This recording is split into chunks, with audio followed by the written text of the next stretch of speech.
I timori della vigilia si sono dissolti di fronte a una gestione della sicurezza esemplare che ha impedito il ripetersi a Venezia delle scene di violenza viste nei giorni precedenti a Bologna e Piacenza. All'ultimo momento la destinazione dell'annunciato comizio di Forza Nuova è stata cambiata grazie a un accordo tra le forze dell'ordine e i vertici del movimento di estrema destra.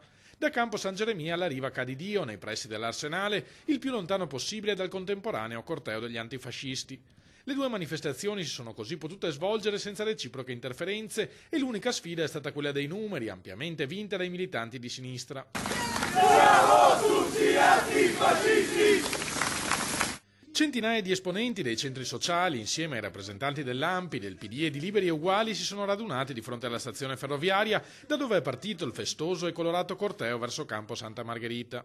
I fascisti ce l'hanno con gli stranieri, con i migranti, ma oggi una cosa è stata provata: gli unici allogeni, come dicono loro, gli unici corpi estranei in questa città sono i fascisti.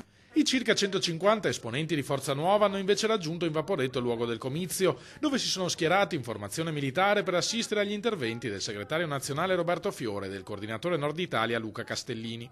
Del fascismo e dell'antifascismo a nessuno frega più niente, gli italiani fanno fatica, non scendono nei loro paesi, nei loro quartieri, non si muovono, subiscono l'invasione.